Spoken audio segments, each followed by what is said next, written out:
Shalom, shalom, shalom, frères et sœurs. Bonsoir, mes frères et sœurs en Christ. Que le Seigneur Dieu soit avec vous, que Yahweh et Yeshua soient avec vous dans le nom puissant et glorieux de Christ Jésus. Amen. Christ, je vous salue ce soir, je vous remercie ce soir. Je salue tous ceux qui écouteront cette voix qui n'est pas de celui que vous connaissez, mais plutôt de celle qu'appartient la terre et le ciel. Je prie. Seigneur, mon Père qui est dans les cieux, toi qui es le créateur du ciel et la terre, toi qui es le maître de tout l'univers, Seigneur, toi que devant ton trône de grâce, que tous les anges, Seigneur, se prosternent en disant Saint, Saint, Saint est ton nom. Saint, Saint, Saint est ta gloire. Saint, Saint, Saint est ta puissance. Je viens aussi devant toi pour te remercier en te disant Saint, Saint, Saint, tu es mon Créateur. Saint, Saint, Saint, tu es mon Dieu. Saint, Saint, Saint, tu es mon Seigneur. Saint, Saint, Saint, tu es mon Rédempteur. Je glorifie ton nom. Je élève encore ces lèvres que tu as permis, Seigneur, que ces paroles sortent dans cette bouche, Seigneur, pour t'élever et te chanter, Seigneur, ce soir. Que la gloire te revient à toi dans le nom puissant glorieux de Christ Jésus. Alors, frères et sœurs en Christ, aujourd'hui, j'ai décidé de vous donner un enseignement qui consiste sur l'explication, le sang de Jésus-Christ, ou, si vous voulez, le sang expiatoire. Avant de commencer à vous donner cet enseignement que je vais vous donner ce soir, d'abord, je commence à vous dire d'abord que le Seigneur Jésus-Christ, celui qui est notre Seigneur, notre Dieu, notre Roi, celui qui est mort à la croix pour nos péchés, aimerait vous voir, ceux qui écoutent sa parole, d'être gais au plus profond de vous, recevoir une profondeur de joie en vous, parce que quand vous écoutez sa parole, c'est comme sa voix et c'est comme c'est lui qui vous parle. Donc vous devez ressentir une joie que ces choses que nous vivrons sur cette terre-là ne peuvent pas vous donner. Et tant que quand tu écoutes la parole de Dieu, tu dois t'y émettre dans ton cœur. Écoute la musique de ton cœur qui est au plus profond de toi, pour ressentir cette voix qui n'est pas pareille que les autres voix. Ça veut dire que n'écoute pas seulement que la personne qui fait sortir la parole dans sa bouche, mais plutôt écoute la manière, la grandeur de cette parole qui sort et qui rentre en toi, pour pouvoir voir la puissance avec laquelle qu'elle pénètre en toi. Parce que le Seigneur vous dit, quand il regarde ses brebis, quand il regarde ses enfants, quand il regarde son peuple et qu'il voit qu'ils sont dans la tourmente, qu'ils sont dans la haine, qu'ils sont dans les soucis, qu'ils sont dans les problèmes, qu'ils sont tristes, lui aussi, ça l'attriste lui aussi. Donc il veut voir ses fiancés, il veut voir ses amours dans la joie. Vous ne pouvez pas comprendre l'amour que Dieu porte pour celui qu'il a créé à son image. Donc le Seigneur Jésus-Christ nous dit de tenir ferme dans la prière et surtout de tenir ferme dans nos décisions et de tenir ferme par le courage que nous avons et que lui-même, en versant son sang à la croix, il est toujours avec nous et ce sang nous permet de marcher dignement quand nous connaissons la puissance de ce sang qui est versé à la croix. L'ennemi tentera toujours de t'anéantir. Et sache quelque chose, Dieu te le dit, sache quelque chose, toute chose que tu entreprends et que tu vois que arrivé à un certain moment que tu n'as plus le courage de continuer, c'est que ces choses-là, il y a une victoire devant.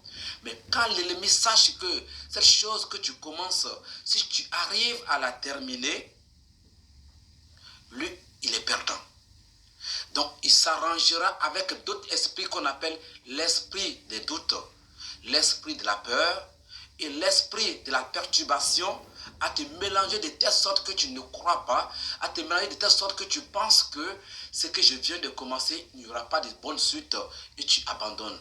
Donc chaque fois que vous voyez que vous êtes attaqué sur quoi que vous faites, c'est que le sang de Jésus-Christ est à l'œuvre pour que cette chose-là ressuscite. Mais tant que l'homme qui n'écoute pas son cœur, tant que l'homme n'arrive pas à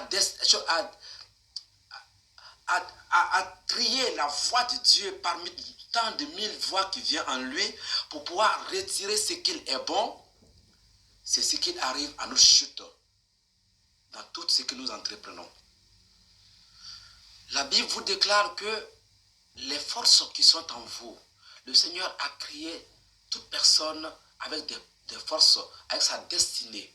Et chaque volume de sa puissance, Dieu lui a donné cette possibilité suffisamment de pouvoir s'en sortir jusqu'à la fin de ses jours sur cette terre.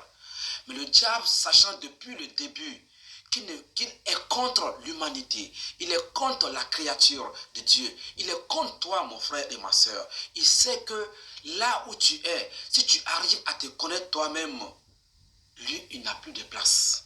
Lui, il n'a plus quelque chose à pouvoir résister ou à rester ou à cohabiter.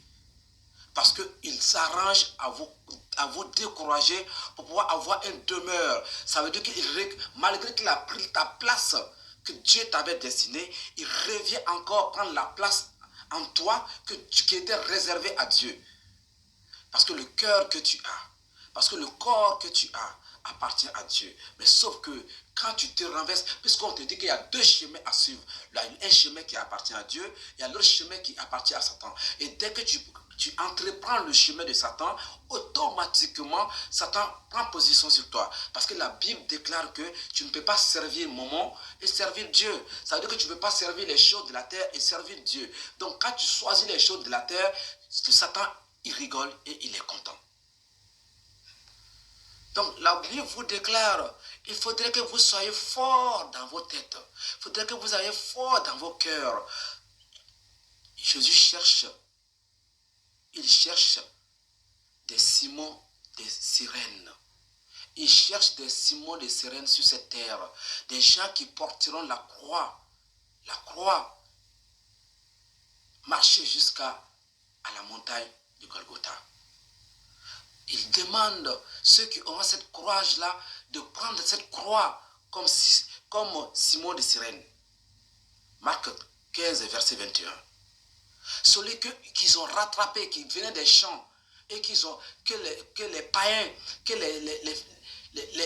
le Satan a rattrapé pour leur remettre la croix sur laquelle que le Seigneur devait être crucifié. Et il a porté cette croix jusqu'à la montagne. Ce sont ces personnes-là que Dieu cherche. Et c'est d'eux que je suis en train de te parler ce soir. Marc 15, verset 21. Donc le Seigneur te dit, toute personne qui acceptera de porter cette croix-là, jusqu'à la fin, il sera récompensé. Regardez souvent les joueurs sur le terrain. Il y a plus de 11 joueurs sur le terrain. Mais celui qui marque le but, c'est lui qu'on applaudit.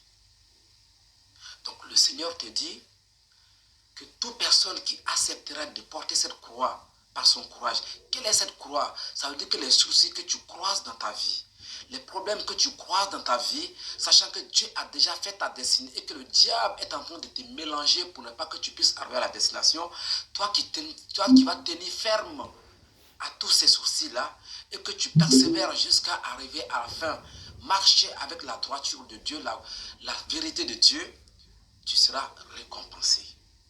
Et ceux qui sont faibles, qui n'arrivent pas à pouvoir porter la croix, qui demandent son intervention, il est prêt à leur soutenir avec sa puissance et sa gloire. Son sang est versé pour que toute personne qui marche dans sa sainteté, qui marche dans sa volonté, qui puisse le soutenir et lui donner, et lui tendre sa main pour qu'il marche jusqu'à la fin.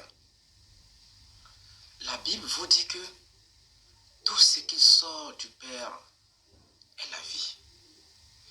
Et la vie est dans le sang.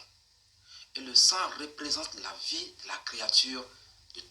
Donc, il est donné et il donne la vie à ceux dans lesquels qui vivent sur cette terre. Quand vous péchez, vous perdez la vie.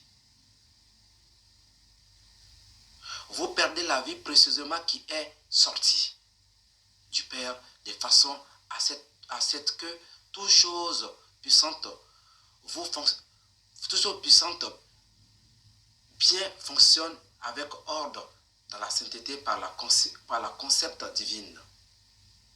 Le péché introduit la corruption et cette corruption devient péché.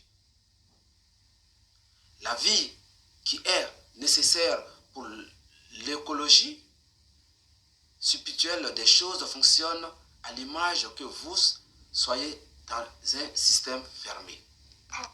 Donc, je vais faire intervenir l'une personne dans laquelle qui est une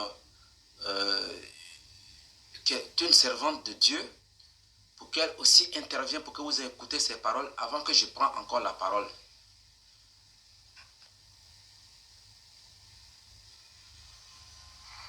Quand vous péchez, vous perdez la vie. Vous perdez la vie précieuse qui est sortie du Père, de façon à ce que toute chose puisse bien fonctionner, avec ordre, dans la sainteté, par la conception divine.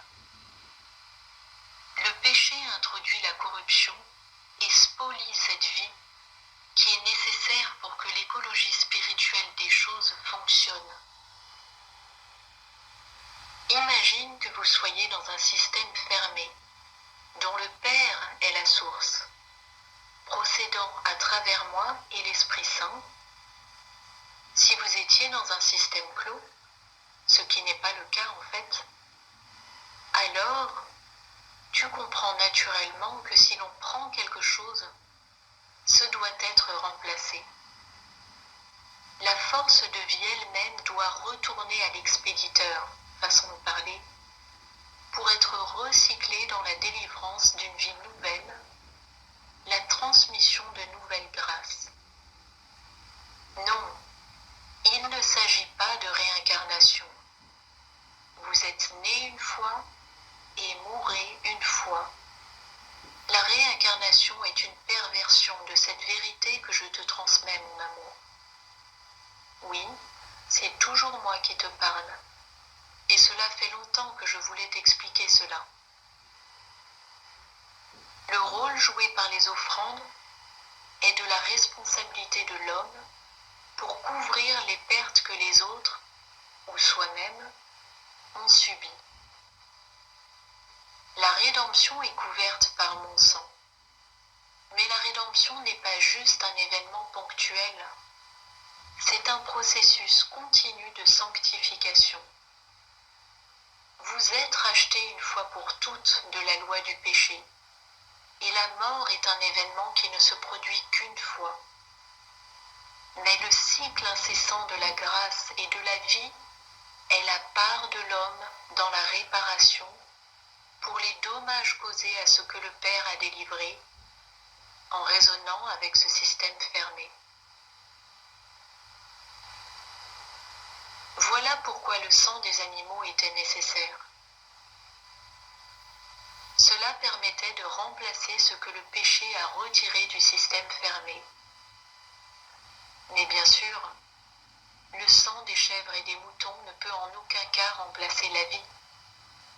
C'était symbolique en ce que la vie en eux est retournée au Père dans le système fermé. Cela n'implique aucun déficit sur notre propre compte, car nous sommes infinis en êtres et en ressources. Mais il s'agit, si l'on peut dire, d'une distribution à ce système que l'homme est appelé à entretenir et à réparer. C'est vraiment un mystère. Je m'arrête là aujourd'hui pour que vous écoutez ça Et le reste, je viendrai avec ça pour un autre jour.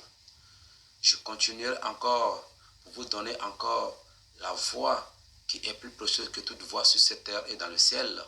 Je continuerai encore à proclamer celui qui est le Dieu vivant, celui qui est au-dessus de toute domination, celui que le nom est au-dessus de tout, celui qui a créé la terre et le ciel, et celui qui est le Dieu très haut, mais le miséricordieux, à lui qu'appartient toute gloire, toute puissance, pendant des siècles et des siècles. Amen. Je te remercie Yahweh, je te remercie Yahshua, je te remercie Elohim, que ta gloire et ta pluie de gloire et ta pluie de bénédiction continuent à m'animer et à m'encourager et à me donner toute puissance pour que je proclame ta parole dans toute sa doctrine, dans le nom puissant glorieux de Yahshua et Yahweh. Amen.